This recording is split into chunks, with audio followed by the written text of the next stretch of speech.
Now we go to Harry Weese, a very different architect, but a significant architect in the United States. Is less known, but you'll see that he deserves to be known. And today it is his birthday. John Johansson's birthday was yesterday. Today is the birthday of Harry Weese from Chicago, and let's wish him a happy birthday. I like his shoes. He looks like a serious man, a man who is not frivolously smiling. He is smiling here in his talking with Miss van der Rohe.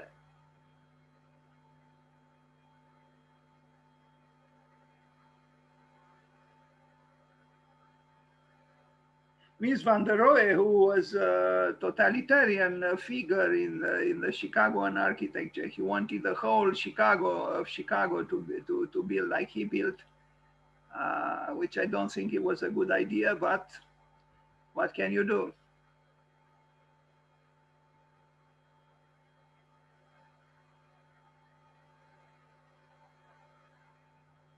I think I read that his wife complained that he was totally dedicated to architecture. I mean, he didn't have too much time for anything else, it seems. Some drawings by Harry Weese. He did some remarkable works for the subway. You'll see. Anyway, his drawings are maybe not very relevant.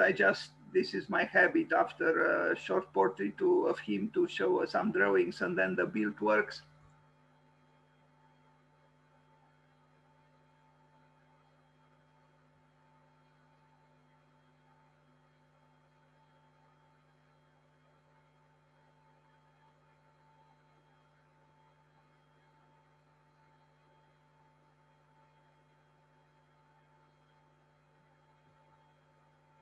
He built this work and you are going to see it is excellent.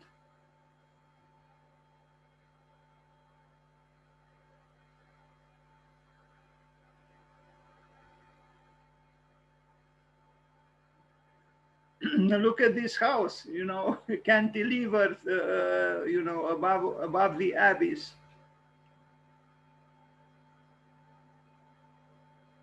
The last building by Sir Richard Rogers is very similar to what we see here. An art pavilion. Okay, so we begin with a house. Houses, just like in the case of John Johansson, maybe not too remarkable, in the late 40s, beginnings of the 50s. But you can still see touches of fresh modernism.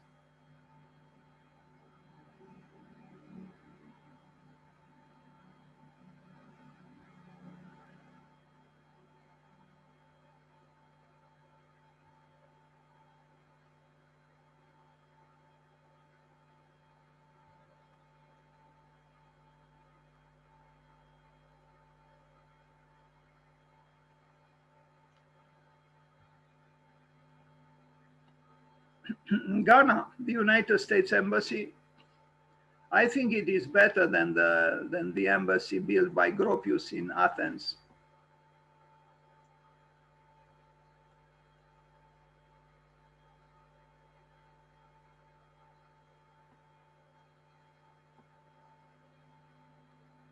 They have something similar, the two, but this one I think is superior to the one by Walter Gropius.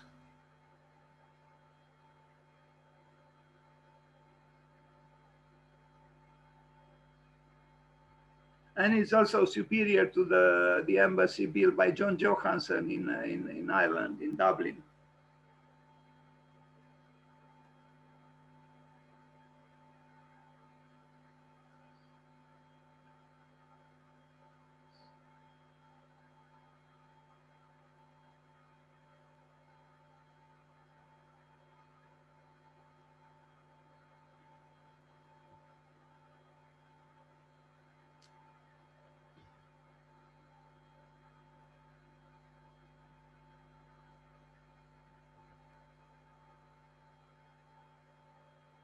This is a mid-century North American architecture. Maybe not very strikingly surprising or original even, but it's a well-built architecture that had its life. Time Life building in Chicago. Now he built some interesting things in Chicago, and we are going to see them. This is, it's a tower. It's an office building. It's not maybe, truly great, but we are moving towards greatness. You are going to see.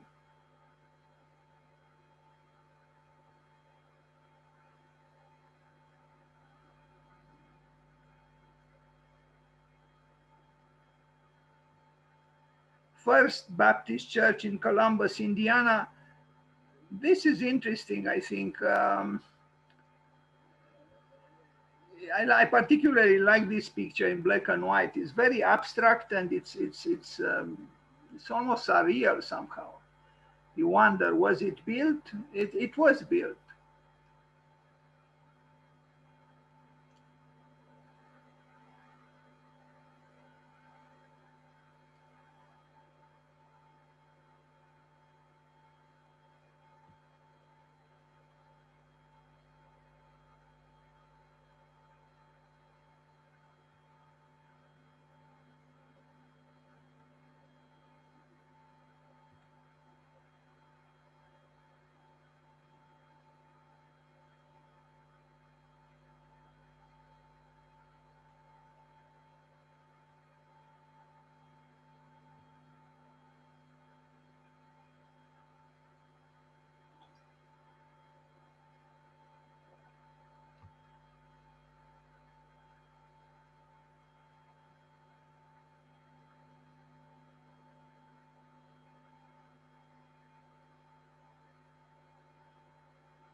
Whatever Robert Venturi might say that less is a bore, if I compare the architecture by Harry Weese with what he himself did, Robert Venturi, I think, condensation of the simplification of the expressive means is not necessarily leading to boredom at all.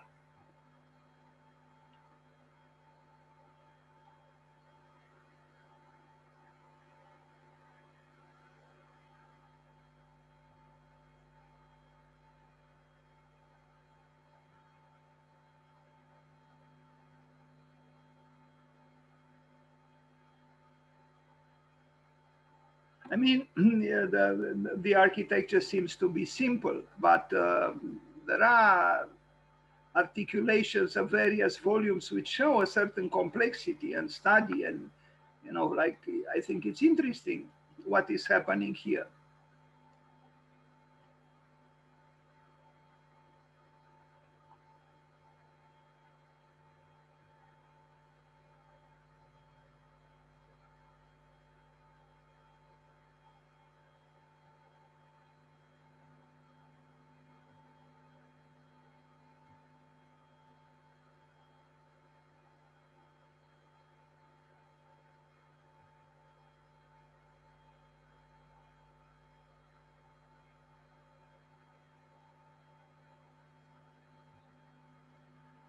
Another church, very different, but this one is in the middle of Chicago.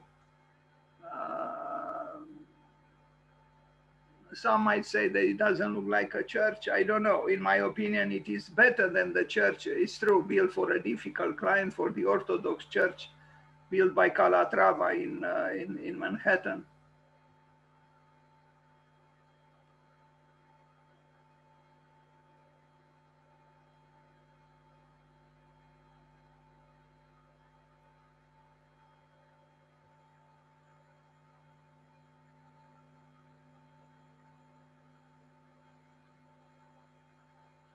I mean, interesting these words, unusual church, because the house of God should be unusual because God himself is unusual, so-called unusual.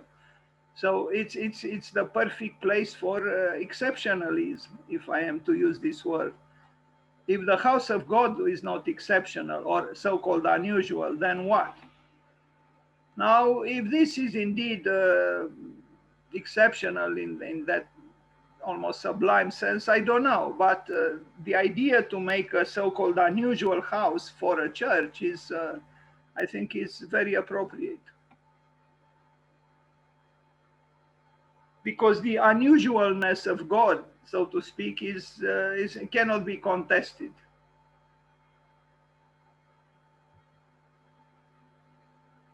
On the other hand, this building to me doesn't appear to be so unusual, not even as a church, but that was what a journalist thought.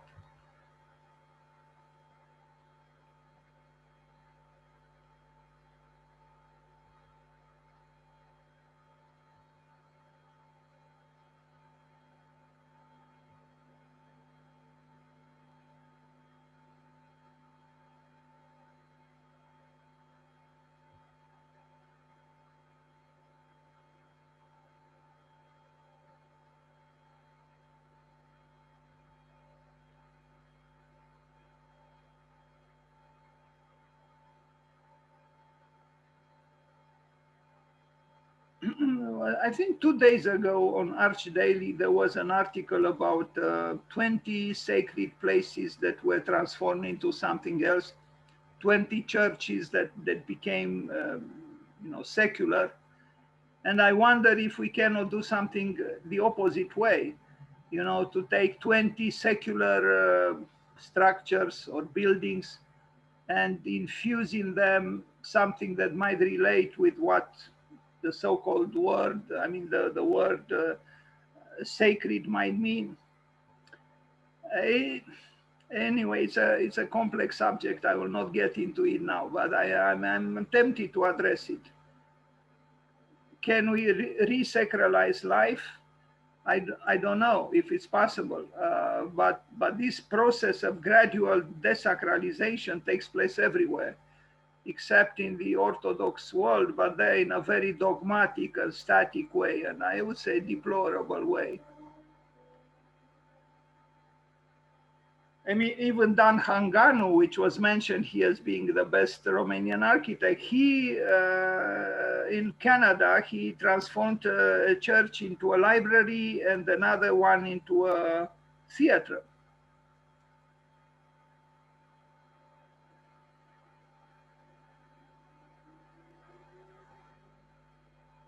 Performing arts in Milwaukee, Wisconsin. Sorry for the picture. This building and even the previous one, I don't consider one of his best works, but we'll arrive at some more interesting works.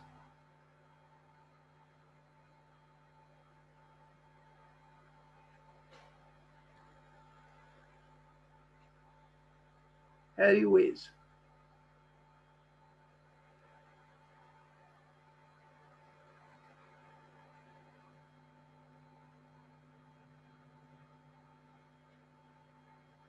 Actually, I'm more interested in this building, which I see here in this fragment seen from the side.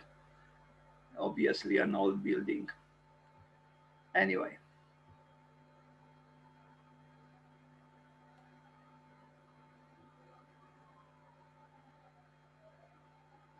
bulky North American office buildings.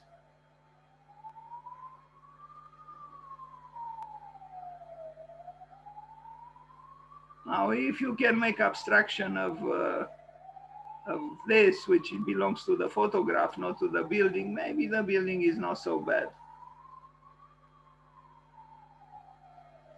The Humanities Building at the University of Wisconsin,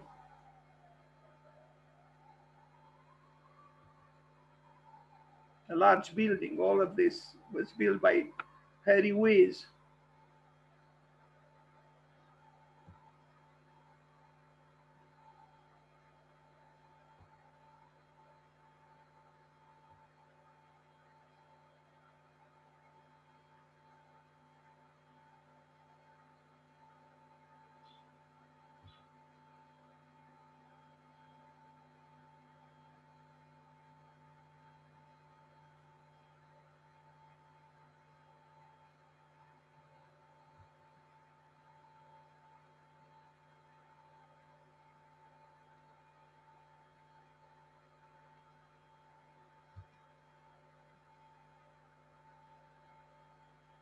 This is, North American architecture, not truly at its best, I would say.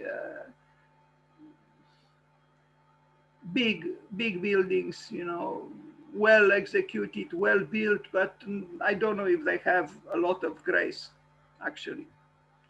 The Upper School building at the Latin School of Chicago.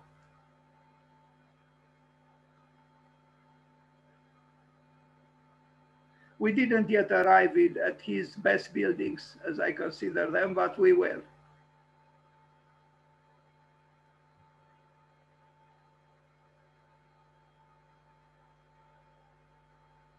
I think he struggled. I think Harry Weese struggled with his own limitations. I think he was aware of them, and I like in a way the fact that he struggled and he didn't want to follow the path advocated by Miss van der Rohe.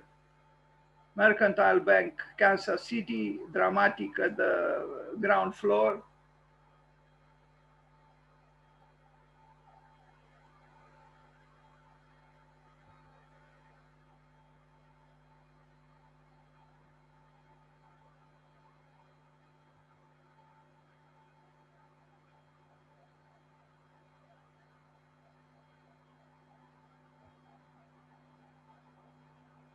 Hotel, Kansas City.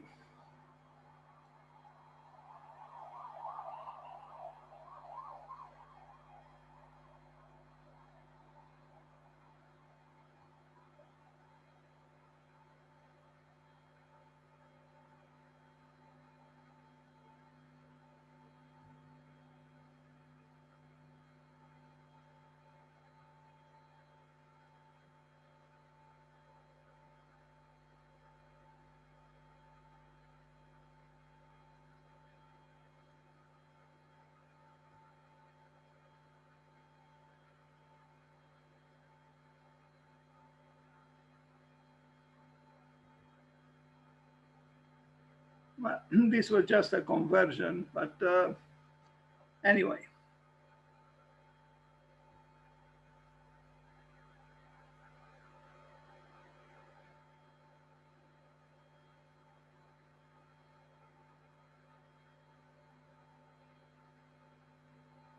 I love these bridges in Chicago, which can be lifted and they become dramatic diagonals and sculptural in the urban landscape.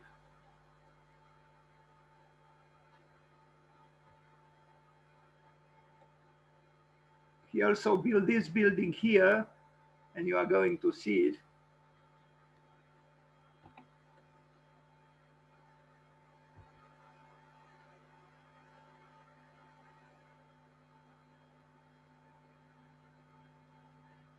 Actually, last year when I talked about him, there was an architect from Chicago who worked for many years for Harry Weese. This year, I mean, now I didn't send messages, invitational messages to people, to many people. I mainly sent an invitation to certain groups within Romania.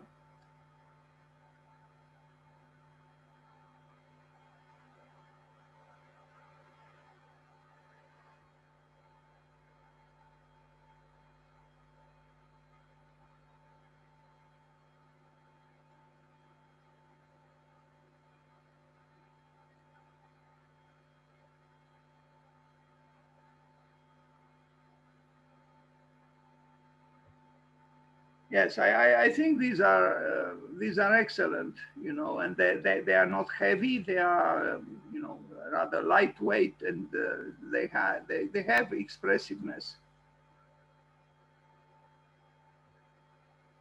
both outside and inside. Too bad that somebody play maybe him that gray carpet. Um, for my taste, is a little bit too much grayness. But the architecture is interesting.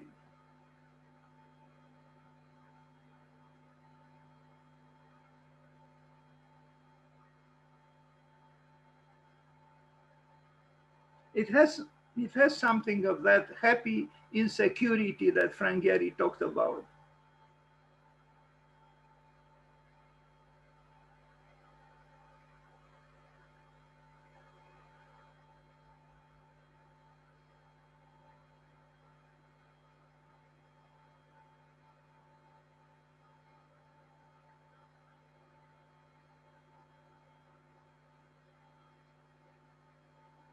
it is adventurous with these stairs, you know, unexpectedly somehow present on the facade of the building.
Too bad there are no human beings in this space. It would have been nicer if there were some human presences there. Anyway, this is interesting. It's like you know, a correctional center, a prison, but a skilled architect did something that is quite good. A federal temporary holding prison which has no window bars. That's what he wanted to do. Instead, each cell is provided with a vertical 5-inch slot window. Weese was mandated to follow the new federal prison architectural guidelines, like cells having no bars, and by original design, each prisoner had his own room. And this is the building.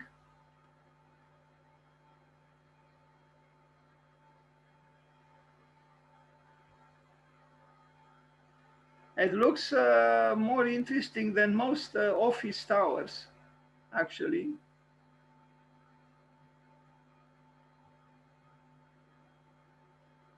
You see, when you are creative, you know, he was able to play with the windows very creatively.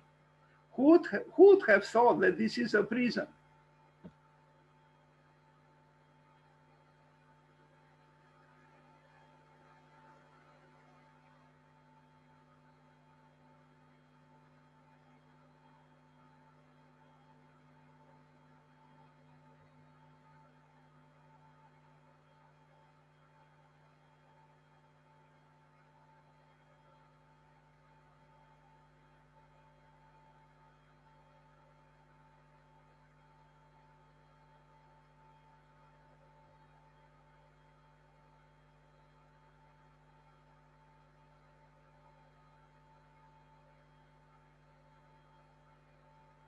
I mean, this prison is more interesting as architecture than probably all the buildings around it.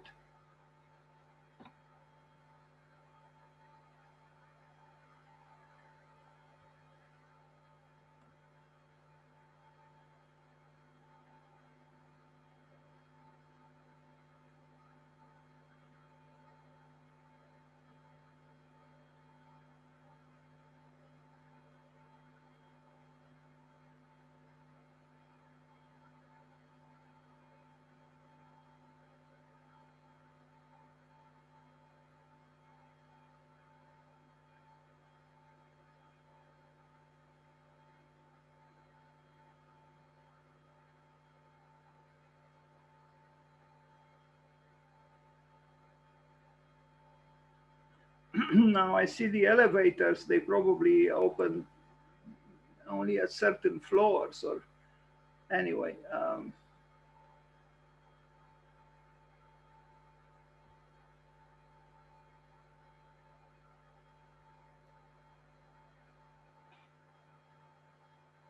But you know, with windows for cells, prisoner cells, he actually created music, architectural music.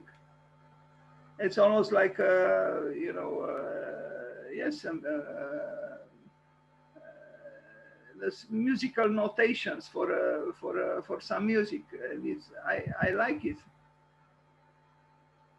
because in essence, all creativity is about freedom, even when you design a prison. And I think a creative spirit has compassion for those people who, yes, they made some mistakes in their lives, but in essence, I think an intellectual or an artist or a good architect is compassionate.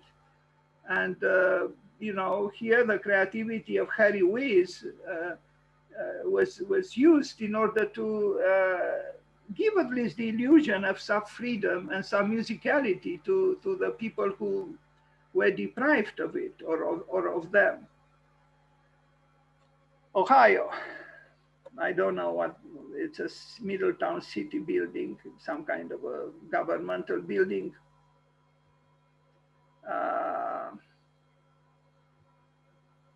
This is an interesting building, Oak Park Village Hall, documented the construction 1975. It's interesting because of this ramp here that penetrates these vertical structural elements, and it's almost erotical, it's dynamic, it's sculptural.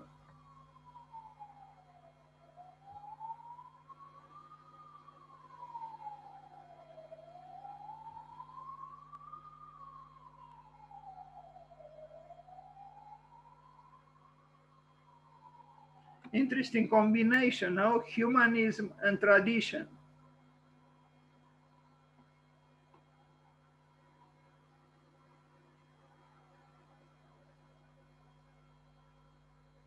As if humanism is opposed to tradition. It shouldn't be, should it?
A library, no pictures.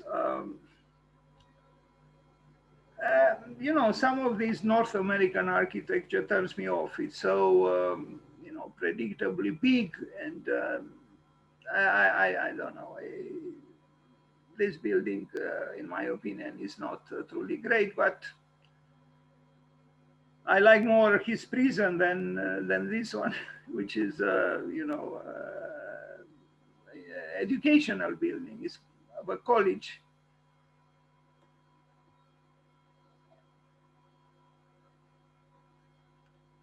another library, Boston.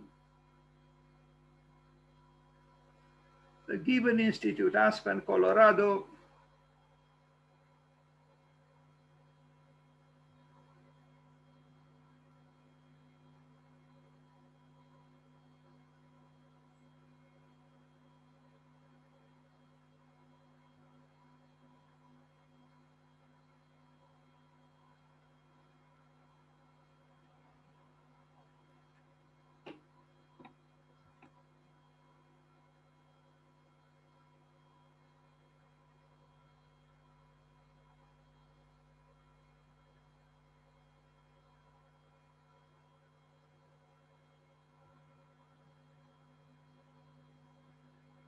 Another church.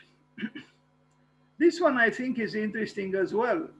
Just like the church that we saw earlier, I like its expressionism, unexpected actually in the context of North America, of the United States.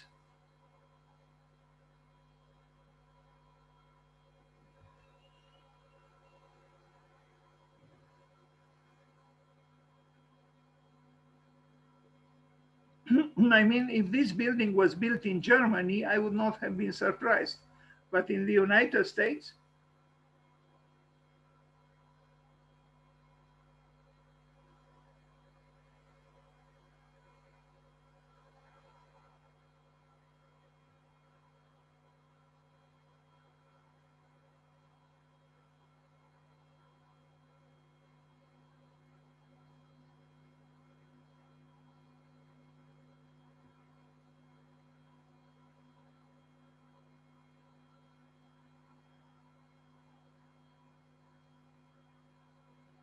you don't need too many explicit religious motifs.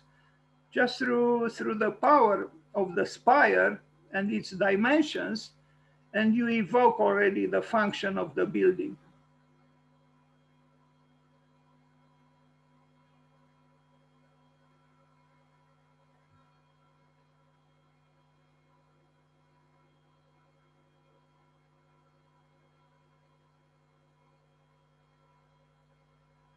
As opposed to what Robert Venturi might think, that you have to write the entrance church, here you don't need any words. It's clear it's a church. You don't even need to see the cross. It's a church without seeing the word church and without seeing a cross. Yes, there is a cross inside, but outside there is no need for one. And I like the background here. You know, it's a kind of a dirty background in a way. You know, and this is unconventional. I mean, how many churches would accept such a, you know, murky background here? But the cross is like a triumph. It's victorious in its fight with the mud in a way, with the matter that is less sublime and less noble. House of the Day, Shadow Cliff by Harvey. We already saw a sketch of it. I mean, the drawings.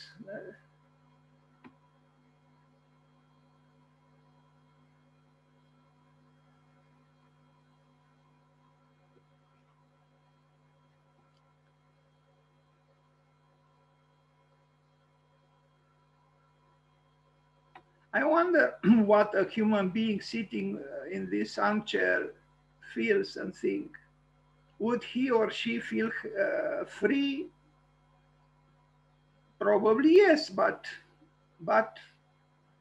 do we need such a you know, adventurous cantilever in order to have the illusion that we are free? Maybe yes, maybe not. I don't know. Anyway, it's an interesting house. He built it.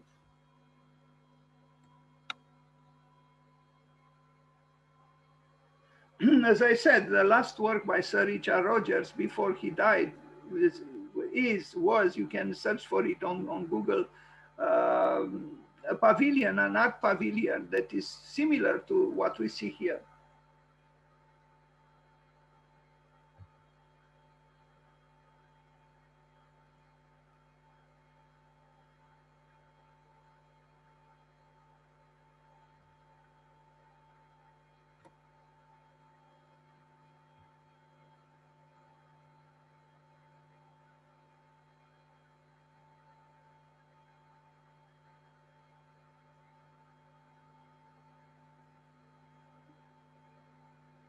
To be honest with you, I would be a little bit afraid to sit here, although I'm sure the calculations were done extremely rigorously. But when I see this drawing, I would feel uncomfortable being here. Maybe I'm a coward. It's possible. Now we arrive at the subway stations in Washington, D.C. And I have to tell you, I was in one of these subway stations. I didn't know it was done by Harry Weese, but I immediately had a feeling that, yes, this is architecture. And it's exactly what Le Corbusier referred to when he said that, all of a sudden a building strikes your heart, it moves you. And that's exactly what I felt. I didn't know it was done by Harry Weese. I didn't know who the architect was, but I had a feeling that there was an architect there. And you don't usually get this feeling in subway stations, but I have this feeling.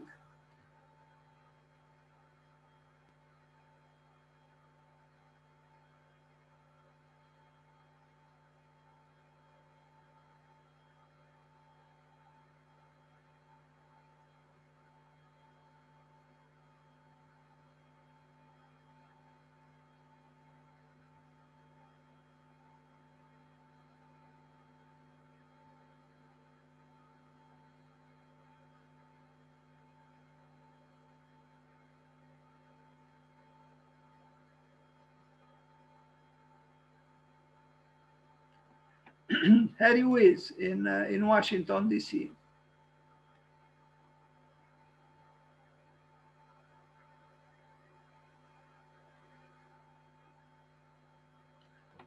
When the structure becomes ornamental, this is what you get. You get a conjunction between structure and ornament, which is very beneficial, I would say, for architecture.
I also like this, this canopy here outside, outdoors. I think is excellent. So you can do architecture if you are inspired and you have the necessary talent. You can do architecture even with what appears to be a prosaic function, but actually in architecture maybe no function is intrinsically prosaic. You can do great architecture with anything, a fence, anything, a bench, station, a bus stop or whatever. This is both elegant, strong, inspiring. It's very nice. It's also functional.